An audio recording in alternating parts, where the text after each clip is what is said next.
Oh my God. We are back with another episode of Grindhouse Chic. As always, I am your host, Robert Schneider, and I am joined by my co host, the somewhat successful Matt Armstrong. Matt, even though it'll be a week after this one goes up, we have not talked in a while. We have not recorded. I have been busy. You have been busy. Um, there are so many things I want to talk about before we talk about today's movies, Virgin High and Hot Under the Collar. There is something I've been meaning to ask you. Did you succumb to the Severance sale? Severance sale. I did. Um, but it was a pretty small one. I usually get some of the back catalog too, but I think this time I only did the bundle. The just the disc bundle? Yes, You, I you said that believe with so. you said that with apprehension, or did you go the full on bundle? No, I did not get the what was it, like a stuffed animal and Yeah, a stuffed stuff. What's his name? Joe. I can't remember his yeah. name. No, I did The not do Star that. Maniac. The Star Maniac. Yeah, I just Spinelli? Is that it? Spinell, Spinelli, yeah. Joseph Spinell. Yeah, I just did the just this bundle, and then I ordered the Cinemax triple feature, Mm-hmm. the DVD of Frankie and Pals, and then the Out of the Blue 4K. I think I might have got that too, actually. And I'm going to say this: I think the Severance sale had better releases than the VS halfway sale and what they announced for July. Yeah, some of the stuff looks pretty interesting. I just went on the site to try and check it out, and the site is still down, in Plays case down anyone was until wondering. plays down until July 10th, which for us would be tomorrow, but Yeah. for everyone else, it will have been up for weeks. I did just check my order in my email though, and I did get that out of the blue 4K. So Okay, I guess yeah, one back catalog. yeah. Again, I'm really excited about the Psychic. I love that film. I was a little apprehensive about Bad Biology until I saw the trailer and and the first words in the movie. I have 7 clits. All right, Yeah. I am in. I am in. I have never seen the last horror movie, but that looks spectacular. Um, the two Franco movies, they'll be what they are what they are. hmm The Journey to the Center of the Earth looks great. I forgot what the last other movie is. Is there a Um. Yeah, I can't think of it. There were how many? Seven? Yeah, I believe so. Or were there six? Or were there were two? There were two Franco films. One film by the maker of Pieces, his kids movie.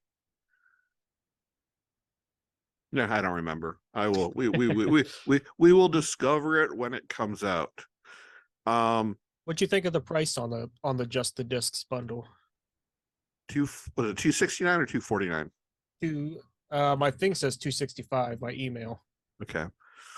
You know what? With as much stuff as it came with, I'm okay with it. I've been listening to a lot of people online bitch and complain about the prices. Yeah. If it were just for a standard disc, I would agree with you. But these come with books. The packaging looks beautiful for the 4Ks. I have no complaints. hmm But I do see in the future where they just keep on getting more expensive because we allow them to do this. Right. And eventually they are going to price themselves out of the market. I could see that. Yeah. And yeah, I mean, people don't want to spend, I mean, people want this stuff. They just don't want to spend a fortune on it. Yeah. And I saw a lot of people complaining about people were excited about Bad Biology, but at the same time were complaining about the price. And I mean, I think that one in particular was one that had, A hardcover. It comes yeah, in it a was like a book. one It, hundred page hardcover book. Yeah, it comes in a book like the Godzilla set, but it fits on your shelf. yeah. So I mean, I feel like you've got to expect And to they pay more went. for that. And they also went back to the original film to restore it because it was edited on video, and they basically restructured it, re-edited the Mhm. film from, read the movie from film. And you know what? That isn't cheap. Yeah, yeah, and I think that's something a lot of people don't think about that goes into the process is, they're not just taking something and slapping it on a disc and charging you $50 for it. No, and by doing the just the bundle, we saved $41, which means we got the majority of one disc for one 4K for free. But So there were 8 movies. I wish I remembered what they all were. It is Private Crimes, Ooh. the inconfessable orgies of Emmanuel. Oh, This- Private Crimes. I'm very excited about that one. I had never heard of that before, but when the words Italian Twin Peaks came into my ear, I'm like, I am down with this, and that's what put me over the edge with buying the set. Mhm. I think you said all the other ones. Did you say The Psychic? Yes. Then the other one that you didn't say is Nightmare. Then Which one? Oh, Nightmare. Nightmare. Yeah, Yeah, I have never seen that movie. I think that might be the first one I watch. I hear it's just batshit crazy. is it? Yeah. All right. Second thing. Let's talk about the Vinegar Syndrome July releases. Hold on, let me pull that up on my good old television set. Actually, no. I'm gonna do it on here. Oh, all right. Let's let's talk about the VS Prime releases. Gorgo on 4K, the biggest release of the year. See that one. I mean, I'm excited to watch it. I've never seen it. You've never seen the British Godzilla movie? No, but I don't know. It just seems like that should have been a VSL kind of. Seems like it kind of falls into that Yeah. time frame. It was probably 60s, right? It is 1961. Yeah, I have seen it before when I was a kid. I don't not remember. not good. I don't remember liking it. Hmm. And it's not because it wasn't a big monster. It just wasn't Godzilla. Yeah, yeah. Even just the pictures he does look pretty. He looks worse than whenever Godzilla had a son, and that What thing was just. are you talking about? That thing was awesome when it did its little smoke rings coming out of it. That was awesome. I don't know. I'll watch it. This one I'm not crazy about. All right, what else do we have? We have Terror at 10 Killer. another Italian gialli. This time, is this one in 4K? In 4K. I've never heard of this one. I'll probably like it. No, it's not a Yeah, gialli. It's an Oklahoma regional film. I will say that if these screenshots are from the 4K, it does not look like a good a good presentation. I, I don't know. It looks okay. It looks just almost as good as Night Beast or Night Scream. I don't know. A southern. I mean, it sounds like a gialli. It's not. It's from the south. I will probably enjoy it. Well, I will probably enjoy this more than I will Gorgo. Gorgo. Delirium.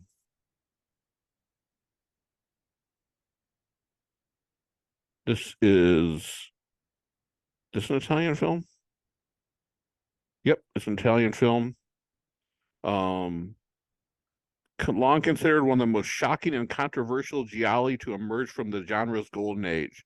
Italian provocateur Renato Polselli's Delirium has come to be considered the director's crowning achievement at a high point of on-screen perversity in the annals of giallo history.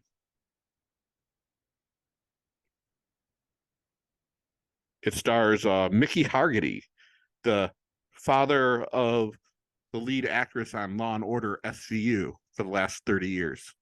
Oh, really? Yeah. Yeah. Um, Arcady. this one looks decent. Yeah. Psycho Girls. Never heard of this one. You are not alone. It will probably be the first one I watch because it's a Canadian slasher. Mm. And then there's Demon Rats. Or the Demon Rat. This one looks ridiculous. Yeah, I'm seeing like huge bugs and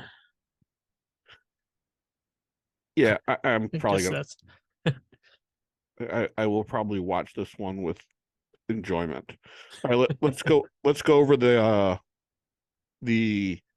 partner label stuff. Just out of curiosity, how many of them did you order? I think just like half of them. Some of them were starting to go pretty quick, so I grabbed them, but I did not do them all this time. You're welcome. All right, which ones? Which ones did you order? I got Fake It So Real. I did too. Um, They had me at regional pro wrestling. yeah. um, and the first one I was really confused about the adjuster tracking. Yep. I was like, oh, that must be another ETR media like documentary thing. And then I saw it was the VHS Hit Fest, and I was like, No, this is the first VHS hit fest that I bought like years ago when this oh, really? documentary came out. I have the DVD of it, and I was on the fence about buying the Blu-ray of it because I don't think it'll look much better, but Mm-hmm. I decided to get that as well. Nice. I did not get that one yet. I got Falcon Lake. Okay, I did not get that one. Um, The Harbinger. I did not get that one. Once a Month. I did not get that one. The Outwaters, Did not which get went that one. super fast. I think that one's gone. Yeah. Even the standard, yeah. Yeah. I don't care. Pied Piper, obviously. Yeah, I didn't get that either. And then I got the Tortured Soul trilogy and then the two AGFA titles. Okay. I also got the two AGFA titles. The one from Africa, I did not buy when it originally came out. So this was the only original AGFA title I did not own. So after watching the trailer, I decided it was a mistake and bought it.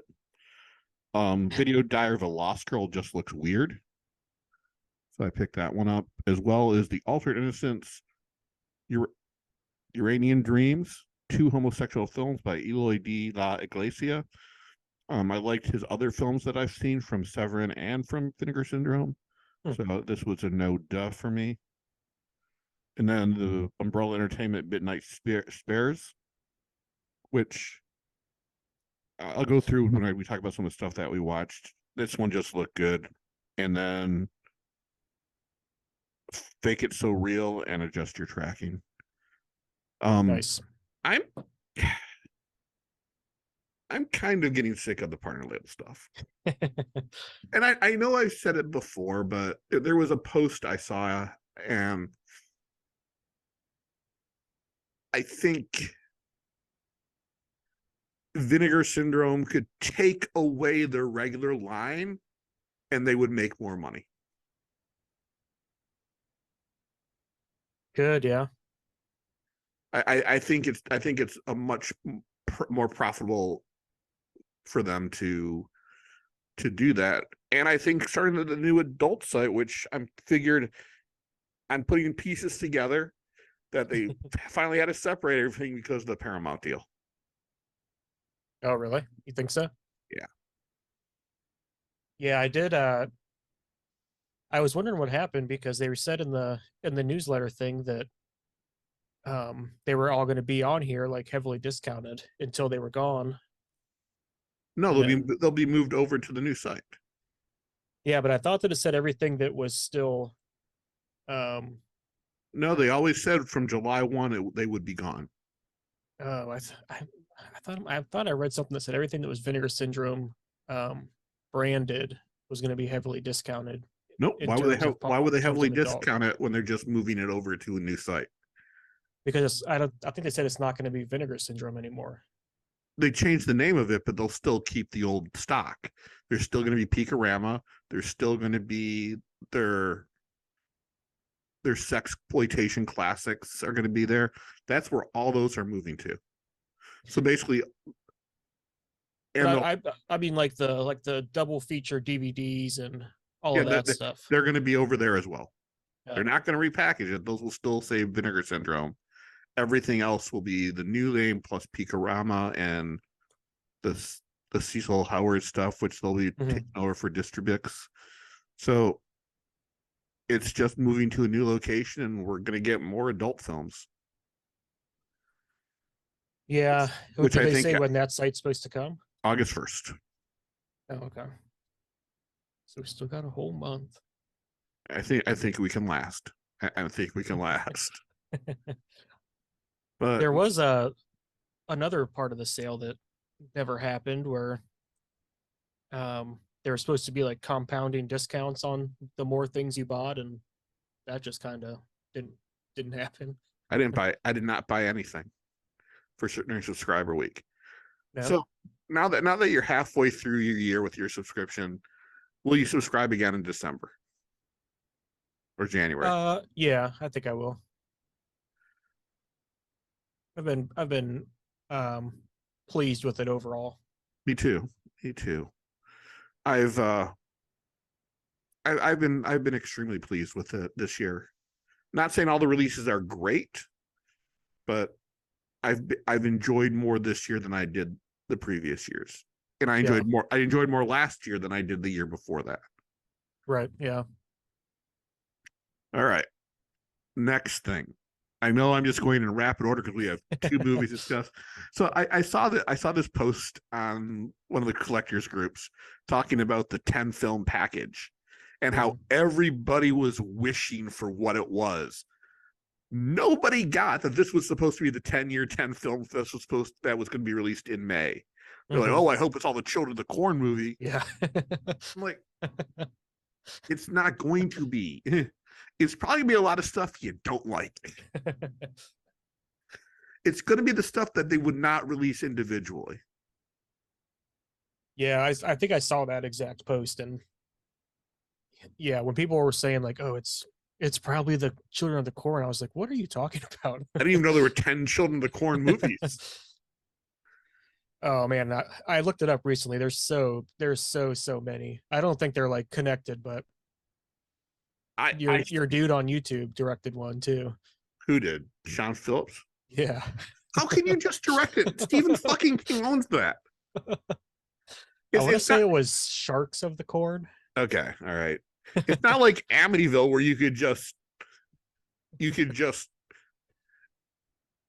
put Amityville in front of everything. And by the way, I'm making my first Amityville film, Amityville Community College.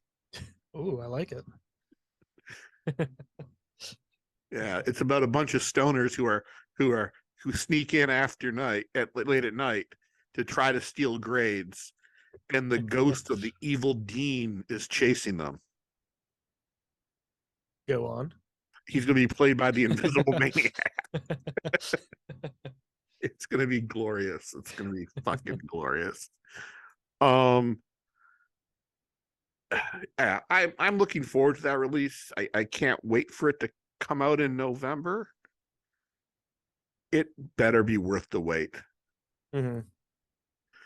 What? Well, they did say that they postponed it because they got better films, so maybe it'll be good. That's all a matter of opinion. Yeah.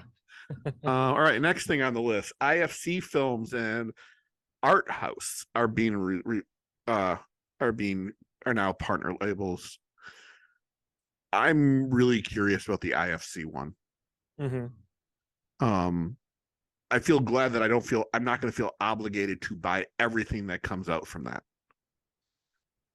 Yeah, and I wonder if it's going to be a lot of stuff they already released because I think I've got a couple. Um, I will bet you $1 the first release through them will be the Blu-ray or 4K of BlackBerry hmm, that'd be because cool. because retail wise, that's only getting a DVD. Hmm. Was it? Did you see it? Was it any good? I was going to go to the theater, but I would have had to pay to park, and then I was going to watch it the other night on Amazon. I paid like $6. I would pay $6 for it, but I decided to watch other things instead. Yeah, it looks pretty decent. I would pick that one up if that was the first one. I gotta tell you, I'm getting sick of movies about products from the 80s and 90s. There is one coming about Beanie Babies, starring Zach Galifianakis. There's one about Tetris, one about BlackBerry. Um, what's next? The Cabbage Patch Kids fights in stores and how the creator felt remorse over that, or Rubik's Cube and how that helped break down a communist regime in Czechoslovakia. Yeah, keep them coming. We Well, need a creepy crawlers oven. that would be funny. Or the man who the man who made kids disgusting. The story of the garbage pail kids. I feel like that one would be pretty popular. I think it should just be a documentary.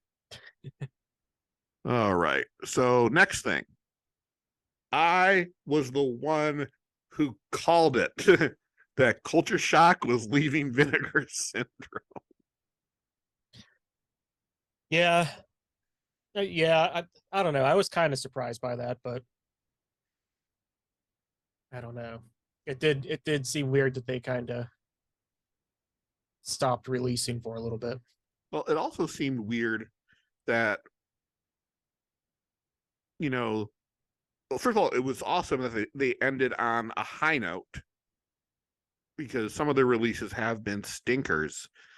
But I think compared to where Vinegar Syndrome is now, they were a reflection of them back in the old days where they would just release obscure horror movies. They did release a lot of direct to video or shot on video films, but I thought, with the exception of the movie Thrust, they were the most they had the most consistency with their label. Mm. Thrust was not good. I did not like it. It was too long. Mm. Um, with them leaving now, I probably will not be obligated. I won't feel as obligated to buy everything unless they do a subscription service.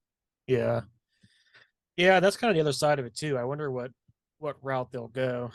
Are they kind of doing their own thing like TerraVision, or did they get acquired by someone? See, they're going to be releasing porn, so I don't know who else would acquire them. Yeah. I mean, they already sell directly from their website, Hmm. so I think that would be it. Um, Beyond that, I mean, to me, the two consistent partner labels for me were Agfa and Culture Shock. So I will be more than happy to uh spend my money elsewhere. All right, You're I gonna think have to go with one of these other ones, Subculture. no, I'm not. I'm actually. It's good that they're leaving because probably there will be an amount of people who follow them over, and then there will be some that don't. Hmm. I mean, if we look at television, I don't know what their numbers are. But I know their biggest seller was the Linnea Quigley workout video. Yeah, I do know that one, at least the limited edition, sold out, and it was 3,000 units. Yeah, that one sold out quickly. Santa Claus is on the verge of selling out after 8 or 9 months. Yeah. So it appears there isn't an urgency, and the people that helped a lot of their things sell out pretty quickly on VS's site didn't follow them over after they left. Right. Yeah. Yeah. I mean, it'll be, I don't know. I feel like if Culture Shock does kind of their own thing similar to TerraVision, then I think I'd probably be more interested in that. Um, I can tell you, since Fun City went to MVD, I haven't looked at a single one of their releases ever since. I don't think they'll sell it as fast. I did order Primetime Panic 2, which Mhm. is not in the same case as the first one. Ooh. Which I think those cases are obviously now too expensive to make. What's it in? Just a thicker That I don't plastic know. I case? know it'll probably just have a slip cover and be like some of the more recent VS box sets. I'll use that term like loosely. But I mean I know I'll follow Culture Shock because this this late night classics line I think might be the best thing ever. Yeah, I was gonna say I kind of hope that they keep that going. They said they were, and it'll be all different types of movies. I'm really hoping that one of them will be the four Night Eyes movies. What is it? Foreign Night Night Eyes? the four movies in the Night Eyes series. Oh, okay. Yeah. All right. Before we get to our talk about today's double feature, what have you watched anything recently lately? Oh God, I watched some stuff. I'll tell you that. Okay. I watched well, I'll get the terrible one out of the way first. I watched Bat Pussy and all of the everything on the disc. Let's talk about that for a second. Actually, let's not. Let's devote an episode and we'll invite some of our friends to join us and talk about that one. Perfect. Not next week, but let's do that as an upcoming one. So yeah, that was great. I watched Summer of Fear, Wes Craven movie. Okay, that's a good one.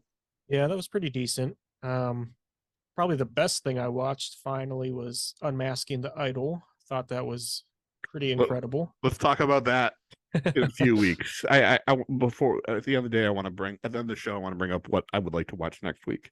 Okay. All right. And I guess the last one I watched that documentary about Val Kilmer. Kind of just put it on last night. It's pretty interesting, but I don't know. I was kind of hoping they were going to go more into his cancer and like living with that, but they didn't go too much into it. But it was pretty good overall. Okay. Oh yeah. I watched a bunch of interesting things. I over the last couple of weeks, I watched The Dogs from Severin. It's basically Gerard Depardieu as an evil guy who trains racist dogs to kill people in a town in France. Then Actually. I rewatched the Linda Blair classic Savage Streets, with where Linnea Quigley played an innocent deaf girl who got gang raped. Then You I hate watched. to see it. Then I watched. I have a feeling someone's going to release an. I know Kino just put out a Blu-ray of it, but I have a feeling someone's going to release a nice 4K edition of this in the next several years. I then watched Porky's Revenge. Nice. My review of it. This might be one of the greatest basketball films of all time, and definitely one that has the most shenanigans. Yeah. They all look like 40 in their movie. Then I rewatched Willy's Wonderland. It's your birthday. Oh, Nicolas Cage. He's such a good actor when he doesn't even say a fucking word. Yeah. I feel that he's been cheated because there's a movie coming out called Five Nights at Freddy's, which is basically looks like the same exact movie. Yeah, so I guess to be fair, Five Nights at Freddy's was first.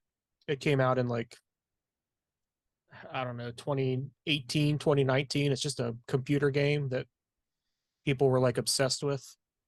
Um Now they're finally making a movie. I think it's already been done at this point, so All right. All right, let me go through my list. I then watched Faceless from Seven, the Jess Franco Brigitte Lahaye movie, um, which I thought was really good. In the next sale, you should pick that one up. And then I watched the Jess Franco Brigitte Lahaye adult film Burning Up Inside. I don't recommend that to anybody. And then I rewatched My Tutor and My Chauffeur. And then I watched the Umbrella release of the movie Shame. It was nothing. I thought it was going to be a standard revenge flick. It might be one of the movie's a tearjerker. Okay. Okay. Then I rewatched Censor. And then on Criterion Channel, like I watched a lot of these during 4th of July weekend. I don't go out. I don't like fireworks. They freak me out. So I just stay at home, and it was really fucking hot. Yeah, So then, it was. on the 3rd, I watched on Criterion Channel Martin Scorsese's Alice Doesn't Live Here Anymore, starring Ellen Burstyn, Chris Christopherson, Vic Tayback. And all right, so when I was a kid, I was a big fan of the show Alice. Mm-hmm. Are you familiar with it? I've never seen it. I've heard of it. Okay, but it was like whenever my bubby was over, she would watch it in reruns, and I would watch it with her, and really liked the show. I then discovered it was based on a movie, and they were showing it on the 4 o'clock movie, which was aired on Channel 7 in Detroit. I tried watching it. I thought it was so boring. It wasn't a comedy. And so I watched it, and I thought, wow, how the fuck could they develop a sitcom out of this show? It's horrendous. Like, this woman's husband dies, and her life goes to hell. She has a boyfriend who's married and abuses his wife. It's played by Harvey Keitel. And I was shocked because I thought for the first time ever he was going to play a nice guy. Nope, but he Keitel'd that. So highly recommend watching that if you have Criterion Channel before it leaves. That's weird. Have they ever done that before, where they've taken a source material and made something based off of it, but went in the complete opposite direction? Especially that way. If the movie is like so sounds pretty like dreadful kind of, and then they made a sitcom of it. Well, there was a TV sequel to Animal House called Delta House. Mm-hmm. It was like Animal House minus the raunchiness and John Belushi. Terrible. I then watched all the Purge movies. Like all of them in a row? Over several days. Okay. I then watched Midnight, the Seven release, directed by John Russo. It's a satanic panic movie in the Pittsburgh area. I really enjoyed it. And then yesterday, or Friday and Saturday, I just watched. I finally was able to sit through the Flesh Merchant from Culture Shock. Mm-hmm. Not a good movie. Then I rewatched Tragedy Girls, and I finally watched A Blade in the Dark. And then, if we were doing our Conquering Our Collection pick, it would be Matinee from Shout Factory. I thought I'd seen John Goodman. Yeah, I thought I'd seen it before, but I had not. I always think the same thing too. Because I used to love John Goodman. I watched I would get all of his movies from the from our local library on VHS when I was little, and I always think that I saw that, and then I'll watch the trailer, and I was like, man, I don't think I've ever seen this. Good? Is it good? I enjoyed the hell out of it. I'll have to definitely check it out then. I really it took a good premise. John Goodman plays a William Castle type producer who's going broke. He's bringing his movie to Key West, Florida, and it's during the heat of the Cuban Missile Crisis. Like kids are thinking they're about to get nuked, and as one person wrote on their letterbox review, it's good to see how the power of movie brings people together. So, speaking of bringing people together, we are talking about Culture Shock's last release through OCN, Virgin High and Hot Under the Collar. Matt, I'm gonna start with a little synopsis and then go with who the stars of the movie. Jerry Kaminsky is a normal guy with normal desires, but he gets into more than normal amounts of trouble. After keeping his date Christy out too late one night, her parents send her off to Catholic school. Jerry isn't one to shy away from a challenge, so he impersonates a priest to get into Virgin High and back into Christy's good graces, and maybe more. This movie stars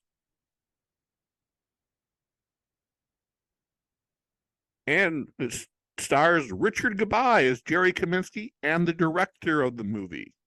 Tracy Dolly as Christy. Burt Ward as Dick Murphy. Maureen Levette as Mrs. Murphy. Ken Burden as Theo. Jeff Bowser as Zoomer. Catherine Grace as Sister Felicia. Linnea Quigley as Kathleen. Christopher Dempsey as Derek. Trisha Stewart Shue as Teresa. Karen Marie De Palma as Melanie.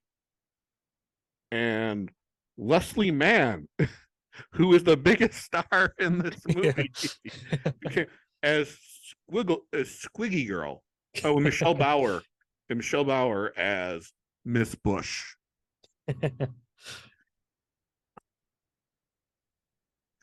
All right.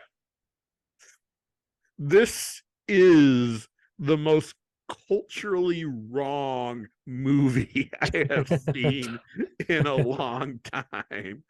Jerry as a main character is reprehensible. In the first scene, his date is asleep, which says more about him than it does her. I have never been on a date where my date has fallen asleep.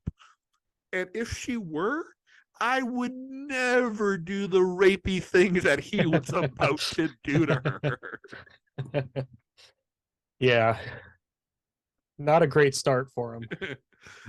Oh, not a great start for the movie.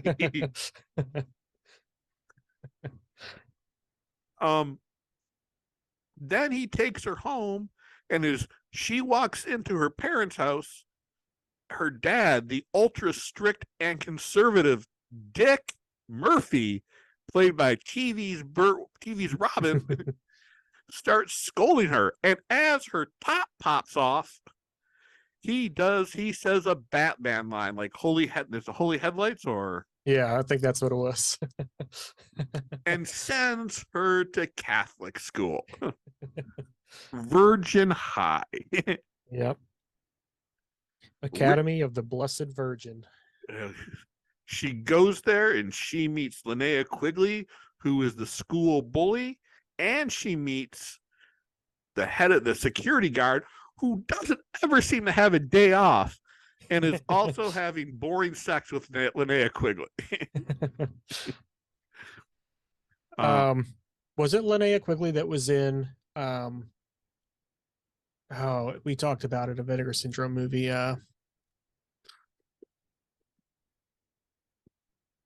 She's It might not have been her. I'll come back to it. she's been in a few Vinegar Syndrome movies, like Nightmare Sisters, which Richard Gabai was also in. This was one where they went to like I don't know if it was a girls' prison or a girls' um school kind of thing, but it was kind of a musical. I think you're talking about Hot Under the Collar. No, Uh, under that one. no, I don't I'll know. think of it. I'll think of it. All right. Jerry is upset. Instead, being the poonhound that he is, decides he is going to go see her. After the security guard doesn't allow him in, him and his two friends, whose names I've already forgotten. Theo and Zoomer. All right. This How seems could like you a forget? really this seems like a really bad episode of Saved by the Bell, where Jerry is Zach, Zoomer is Screech, and Theo is whatever AC. AC. Yes, but he's not as smooth as the ladies as AC Slater was. So he decides to sneak in as a priest. Probably one of the funnier jokes in the movie, Father Goose, Dutch. For some reason, I thought that was stupid, and it made me laugh. Also, the announcements in the school made me laugh. My favorite one was Lombada. Oh, Lombada joke on the PA. That dance is forbidden. And I'm like, all right. It's not funny unless you were alive in the early 90s when all the Lombada movies came out. So Jerry sneaks into the school. He meets with the head nun and tells her that she believes the bishop sent him because she is in fear that the school is going to be closing. Now, to be fair, with the amount of students we saw, there was no business for that school to be open in the first place. Yeah.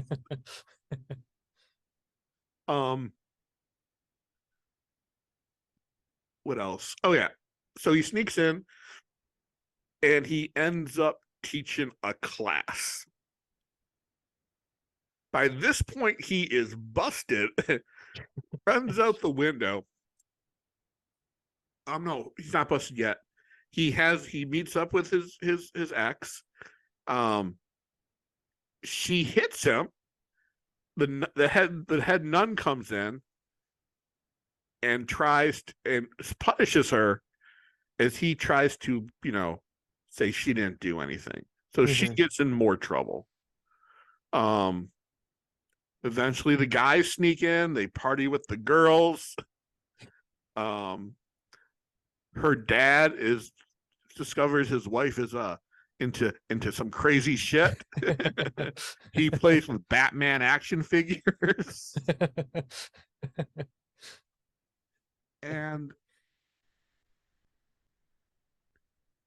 Jerry watches when Linnea Quigley and the head security guard they have a car wash where she gets in trouble because Linnea Quigley's character gets all wet, which is weird because that's usually what happens at car washes in movies. Somebody gets really wet. I thought that part was the out of the whole movie the weirdest part, because they're finally like cracking down on the girls and they're like, we've got to make a little money do a fundraiser, and then it just cuts to they're all in bikinis washing cars. Linnea Quigley has a plan to get revenge on Chris. Her name is Christy, right? Yes, yep. And it might be the worst plan in the history of evil. Just to paint a poster that says Virgin High sucks, have it explode, and she will get in trouble for it. Yep. Thankfully, when when Jerry is doing his peeping Tom bit, he overhears with a stethoscope what the plan is, takes a picture of her, and then leaves.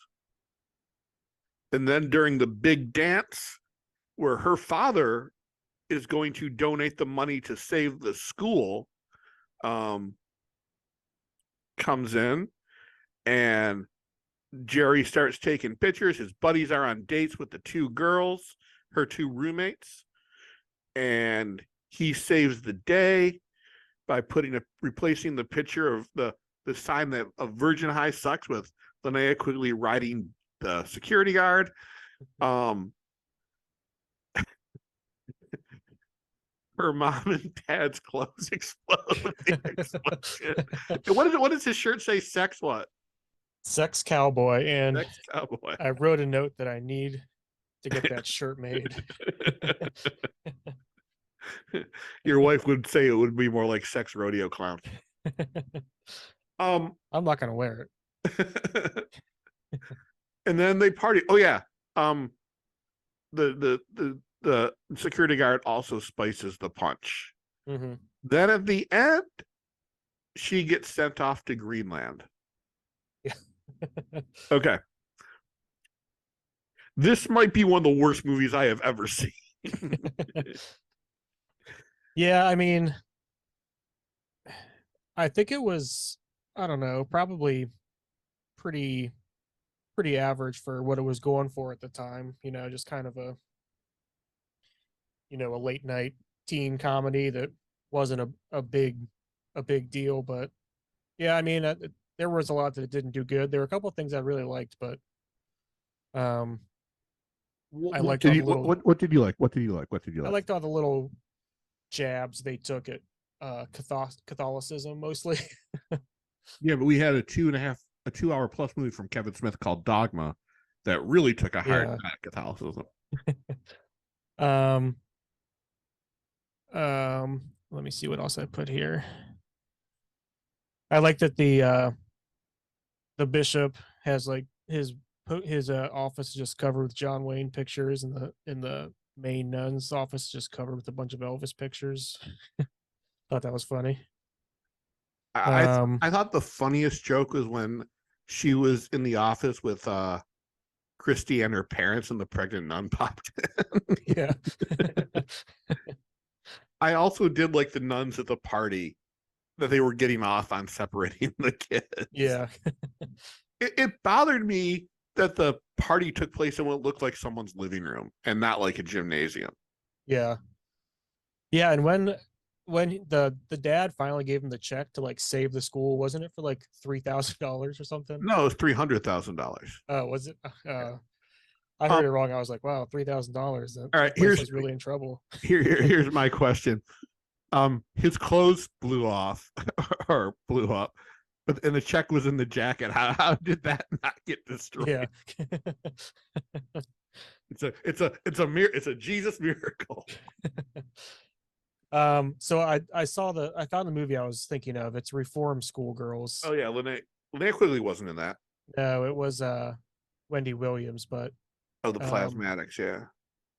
What's her face? Linnea Quigley that movie reminded me of this because I remember Wendy Williams being like 20 years older. Wendy O. Williams. Wendy O. Williams being like 20 years older than all the other girls, and Linnea Quigley looked way older than all the other girls at the school. She was.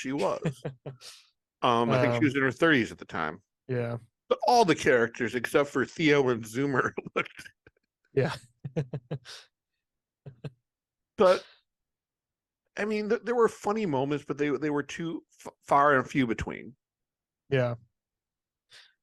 I do think it's just something I just expect to turn on late at night. And I mean, I actually enjoyed watching this one. I was invested. I thought that it was, funny enough for me to keep watching it. As I watched it, I did remember seeing this on USA Up All Night. Did you? And I watched it with a bunch of friends. It was late at night. And I don't know. It just, even then you knew something was wrong with it. But as you said, it just felt, we were high and we were drunk and we laughed. But it's not a good movie. Mm-hmm. And there were so many other teen sexploitation comedies from the 80s and early 90s that were better. Yeah. It For felt sure. like the script was written in 3 days and then filmed over a week and a half. Probably pretty accurate. And as a writer, you want to make your main character likable. Mm-hmm. And Jerry wasn't likable. Jerry Yeah. should be in jail. Yeah, I kind of hated him throughout the whole movie, except for some reason I like really enjoyed him when he was the priest. I don't know if it was like the weird stuff he was doing with his hands the whole time or what, but Yeah, I did not understand that. Are those normal priest gestures? I don't know. But he just kept doing them. So he's I did like the sex as scene with Michelle Bauer. yeah. I know they were trying to be hyper realistic and make it wasn't a funny scene. It's just a scene that every high school kid wishes their sex ed was Yeah. like. Yeah. I do wonder what Leslie Mann thinks of this movie, and now that it's gotten a resurgence and people now remember that she had a line in this film, Mm-hmm. would she acknowledge that she was in it? So I'm looking at her filmography here. Let me go by 40-year-old virgin. This is 40. yeah. She's married to Judd Apatow. She was in. So she did this in 91. Her next movie wasn't until 96 with the Cable Guy. I'm sure she was on TV and commercials during that time. Maybe. But yeah, I mean, at least she I don't know, she made it after this movie. She did what no other actor was able to do to get a steady career in mainstream Hollywood. Yeah. And she had the smallest part. The guy who played Zoomer, I guess, he's a character actor. He's been on stuff since ongoing, but he never starred in or co-starred in a movie like this one. Yeah. Or the sequel, Hot Under the Collar. Yeah. All right, let me read the synopsis of this one. All right. Then, when a hypnosis scheme goes awry, Jerry finds that he's not the only one hot under the collar. At the Convent of the Blessed Virgin, in a nun disguise, Jerry chases hypnotized Honey to save her from a life of celibacy. But first, he has to deal with a crime syndicate's missing jewels. So, hold on. Let me pull up all the stars of this movie. I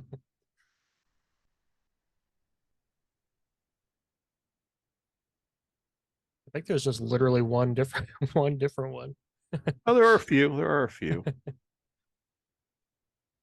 are a few. Hold on. Why did I not have this saved? Well, Hot Under the Collar was what, 91? 92.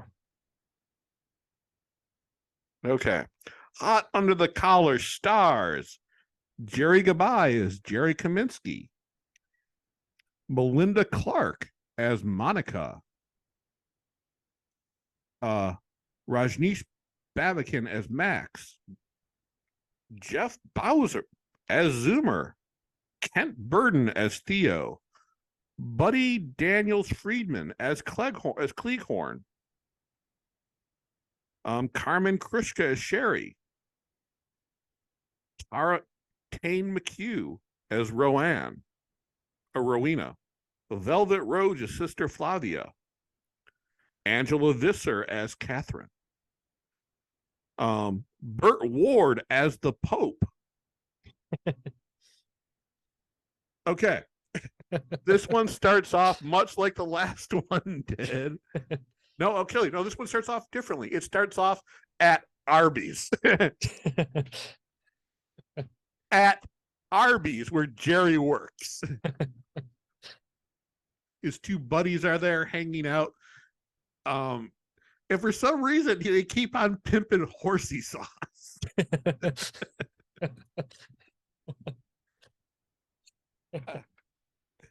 I like it also when he goes up, when he's looking over the orders, curly fries, nice. They are nice. They are. Arby's is amazing. I wonder who got fired for allowing their restaurant to be in this movie. Yeah. Arby's has no place in this film, except it became the subject of even more ridicule. Yeah, it was pretty weird. I mean, they could have made him work anywhere, but it just seems like they wanted to just write in, like they just had jokes about Arby's that they wanted to have. I think Arby's gave them money. Ooh. I don't know, because they're thanked at the end of the film. Oh really? Yeah. Ooh, that was a mistake. Theo and Zoomer are hanging out there talking about how they still don't have girlfriends. Let me tell you, Theo and Zoomer, the best way for you two to get girlfriends is to not hang out with Jerry. Yeah. I'll give it up for Zoomer. He tried talking to two women at Arby's, but as everyone knows, it is not the place to pick up women. It is the place to eat roast beef. And even then, it's questionable. Had some yesterday. Ooh. That's the one thing I don't eat there is the roast beef. I love Arby's roast beef. All right. We also find out that Jerry is now into hypnotism. Hard cut to his girlfriend's house, played by the beautiful Melinda Clarke, star of the Return of the Living Dead Part 3. She was a mom on the OC. She also played Malcolm McDowell's wife on Entourage, or his character's wife. And fuck E, who is also in a relationship with her stepdaughter. She's a good actress and is the biggest star that has come out of this movie. Yeah, I looked up who that was afterwards because I knew her from the OC. California. Yeah. And then I was looking at her filmography and I never realized that it was the lead from Return of the Living Dead 3. Oh, really? The first time I didn't see that movie until Vestron put it out. Mm-hmm. And I'm like, holy crap, that's the mom from the OC. The very insatiable Julie Cooper. Yeah. We can tell she's heavily religious, because when she's at home, she is praying. And weirdly enough, Richard Gabai is also playing the preacher on the TV. So we now know that Richard is Jerry's into hypnotism. So she hypnotizes him, and he's like, no, let me hypnotize you. And of course, he hypnotizes her into doing something rapey, unaware that the TV preacher also hypnotized her to see a sign. Mm-hmm. And when she stood up about to ride Jerry like no one has ever ridden him before, she sees the sign and runs off. And then a group of other people come in, and I have no idea what happened with that. I have no idea what was said, what the point of that was. They were playing like hide and seek or something, and she saw the flashlight shining on a tree. Yep. That was her sign. That's all she needed. So she went off and joined she became, what do they call them? Not probate. Yeah. It was a word I never heard. I don't remember what it was. Definitely a P word. Yeah. So Jerry's a little pissed off that she's doing that. His friends make jokes about what he is going to be what he's going to be doing to get in there. That has always happens to him. So Jerry decides, because he's a genius, to resurrect Father Goose. Now, to make this movie different from the first one, we have two idiot mobsters spying on the school because Max, a former member of their crew who took a bunch of diamonds, is working there as a janitor or a groundskeeper. Mm-hmm. I guess he took hiding in plain sight a little bit too seriously. Yeah. So the mob boss is upset, but he decides he has a plan. He's gonna, instead of using the two mobsters to kill him and kidnap him, he decides to make this plan, like Jerry's plan, a little bit more complicated. He decides to send in his girlfriend to be a nun. She is also very stupid because she comes in there saying she's on an exchange program from Idaho. The head nun then says Idaho is the United States, and then she said Idaho, Canada, and then the head nun believes her.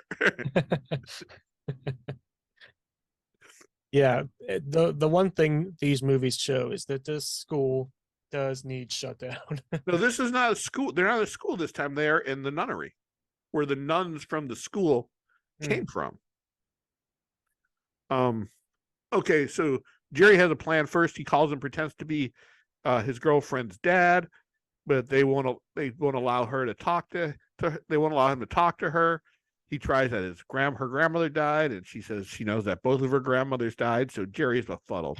So he resurrects Father Goose and goes into the school. Not as much fun this time. Yeah. Yeah, and it was very short-lived. That was just phase one. Yes. But he was really trying to see the nuns. He did find his girlfriend, didn't he? Yep.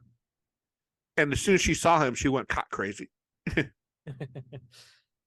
Yeah, and I don't think he found her when he was the priest. I think that was until phase two. Okay, that wasn't until phase two. He quickly got discovered. He met Max, and we get some exposition there. Then he goes in as a nun, as the worst looking nun of all time. He made Dustin Hoffman's makeup work and Tootsie and Robin Williams makeup work in Miss Doubtfire. Compared to him, they look like real women. Yeah. He goes in there. There's a fantasy musical number. Yeah, I did not expect that. Which was the highlight of the film. Then she goes cock crazy when she sees him, and then she sometimes goes back and forth between hypnotism. Her roommates are having doubts of becoming nuns too, and I will agree that all three of them were way too hot to be nuns. I don't mean to sacrilege, but I'm just saying they were Hollywood hot. Yeah. Then his friends sneak in. Then the Pope shows up. The mob comes in. Max starts having sex with Rowena, which I'm surprised no one in the covenant. I don't know. Yeah. And then in the nunnery, heard them. Maybe the gardener's room is far off. No, that was her room. Oh, was it? Yeah. Well, yeah. The funniest thing is when the mobsters were chasing him, and he goes into a kung fu movie, and completely breaks down that this is a film altogether. Yeah. How does the head nun not know what the Pope looks like? Look, all right, this movie was a disaster. It was redeemed slightly by the ending of this whole film as a hypnosis dream. Yeah.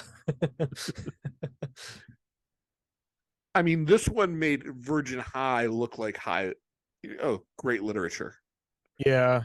Yeah, this one I just had so much less fun with it. I mean, the first one I was engaged. I thought it was okay. Then this one I kept finding myself like on my phone every 5 minutes, and I don't know. It was just more of the same, but but worse. It seemed like they had a slightly higher budget, and it also Mhm, seemed like knew they were making this for USA Up All Night, mhm. because this movie had no nudity in it. Yeah, I think the most confusing part about it is, so, like you said, I assumed this was a sequel. It's the same exact characters. It was a Uh, sequel because they acknowledged the events of the first movie. right. Yeah, and then so IMDb says that it was constantly thought of as a sequel, but they said they intended it as a remake, Why which would you makes no remake a movie? sense. Why would you remake a movie a year later? No, Yeah. this was obviously a sequel, Yeah. and it was Yeah, and so. they brought up his girlfriend from the first one, which I was like, okay, so this has to be a sequel, but then his dad shows up as the Pope, so I'm like, No, no, no. He played. It's kind of like in Kevin Smith movies where you have the same actors playing different characters. yeah.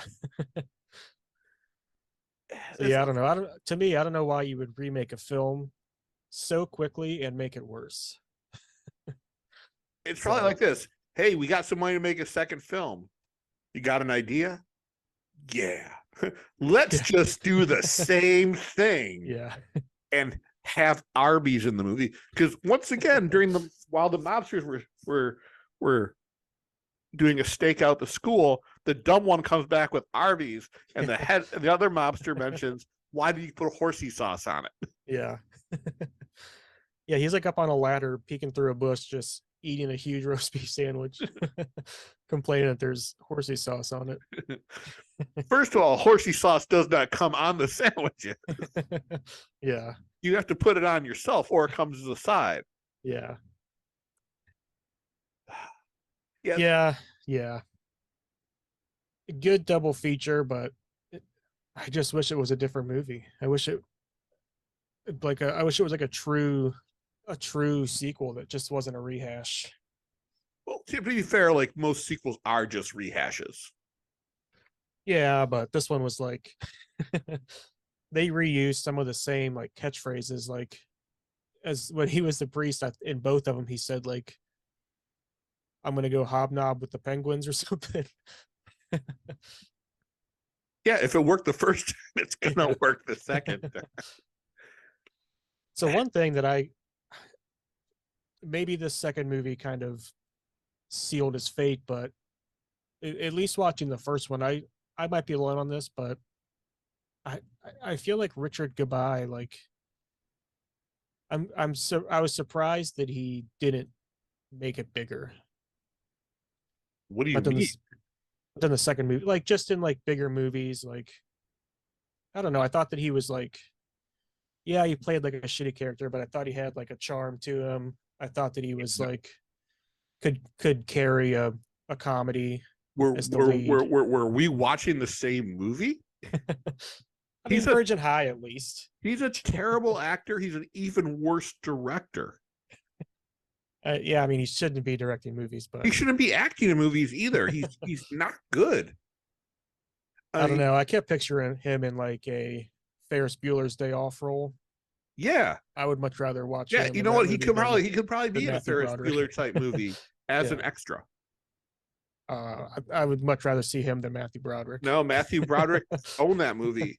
I mean, he is not a good actor. And the only reason why he had so many starring roles was because he put himself as a star. Yeah, Um, yeah,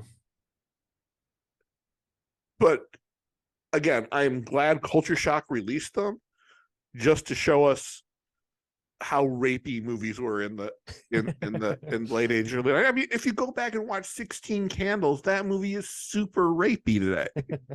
yeah, It's it just doesn't hold up. And I like my sex comedies funny. And I don't mean a chuckle here or a chuckle there. When you watch the original Porky's, it's funny. When you watch My Tutor, it's funny. When you watch Screw Loose and Loose Screws, they're funny. and they just happen to have a lot of sex jokes in them and boobs. Yeah. Were those all 80s? Those were all 80s, yeah. Were there any other big ones like around this time, like early Oh, this was early 90s? this was the end of the cycle. Mm. But I mean, these movies were just a step up from porn. Hmm. Even the actresses in them, weren't that great. When Linnea Quigley is your best actress, and no offense to her, she's had a great career, but she kind of got locked into these type of B, C, D, and C graded movies. Hmm. You have a problem, and when the only talent you can afford is Burt Ward, you have a problem. Yeah. Yeah, I wonder, I don't know. I wonder if this was directed by someone else, and obviously it would be better, but I wonder if Gabai wasn't pulling double duties, if he would have been better as an actor. I've seen movies where he acted. He's not great. Go watch Nightmare Sisters. I do need to watch that. He did not direct that one. Did he Did he write? have a significant role in it, or just kind of a side character? Um, Interesting. The writer of this movie was Jerry Kaminsky Yeah, I saw that. for Hot Under the Collar. Huh? Who also wrote Vice Girls, soon to come out from whatchamacallit, from Culture Shock.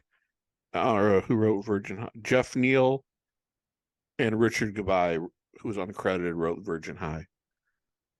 No, I don't think so. I don't think so. This was basically a vanity project for him. Yeah. All right, let's score these two movies together. How many Father Gooses would you give it So total. total? Yeah. Um, hold on, let me get my. I'm gonna go 4. You're getting 4 stars? We're doing total, right? Like we're adding up both of them, or we just ranking them Average. each one? It should be an average. All right. How much? What would you give Virgin High? Virgin High, I gave a 2.5. Okay. Yeah. I'll go 2. Virgin High, I'm gonna go 2. Hotter in the collar, I'm gonna go 1.5. All right. Virgin High, I will go 2. So I'll also go Hot on the Collar too. I watched these movies twice, and Like in within just the past couple weeks. no, I watched it when I first got it, Mm. and because it was the first thing I cracked open, and then I watched it again before we were going to talk 2 weeks ago. Mm. But I don't know. I when a movie makes you not like the main character, you're in for a problem. Yeah. And this movie proved to me that I don't like skeevy characters. And the thing is, he wasn't redeemed. He was actually rewarded for his behavior Yeah. in both films. So Yeah. One thing about Jerry Kaminsky is he does not know how to move on from a girl. He will go to the no. most extreme lengths to get them Except back. if she's in Greenland, he'll go if she's Yeah. up the street. All right. What do you want to watch next week? I thought you said you had something. I do. What do you got? I would like to do something from the Criterion Collection. Ooh, okay. I would like us to ramp up our fanciness. Ooh, I like it.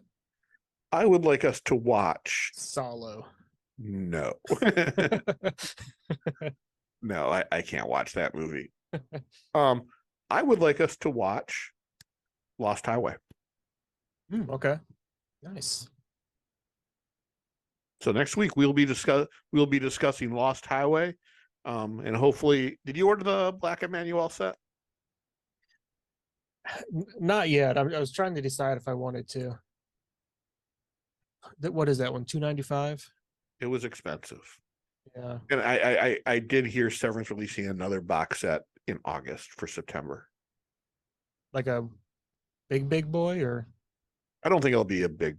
They only release one of those big sets a year.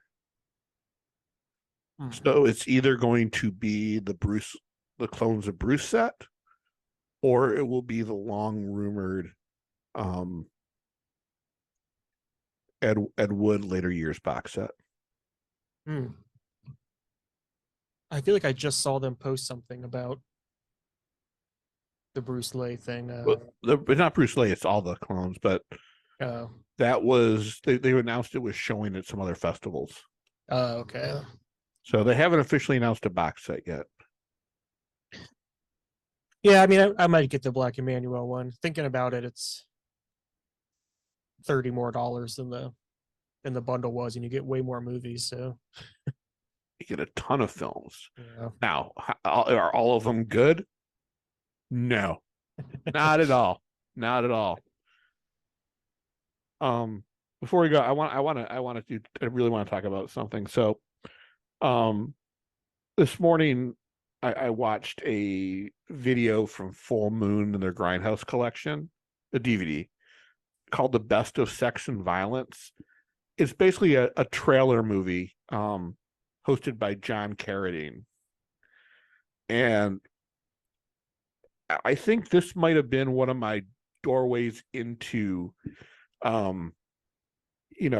exploitation horror films, because so many of the movies that they have trailers for are ones that I eventually went to seek out. The only one I could never find was The Sins of Adam and Eve, which if you should find that trailer, you should watch it, because from what I heard, the movie does not exist anymore. But it had Dolomite Films, it had Bury Me an Angel, and what the best thing about it, it still looks like it was dubbed off someone's video VHS tape, because it looked like shit. I was gonna try to put it on Letterboxd, but they don't even have it listed in there. Really? Yeah. What's it called? The Best of Sex and Violence. Best of Sex and Violence movie. David Carradine and his brother make an appearance at the end. Wow, the cover looks pretty awesome. Yeah. But no, that movie was my gateway. It was kind of fun revisiting it, but I like my stuff a little bit more remastered these days. All right, so that does it for this week. We will be back next week. We are going to talk about I already forgot which one we're talking about. Lost Highway. Lost Highway. The beautiful Criterion 4K. And we will see you next week. Please like, subscribe, share, write us an email. Matt and I are lonely ever since Brian mysteriously disappeared. And we will see you next week. See you guys.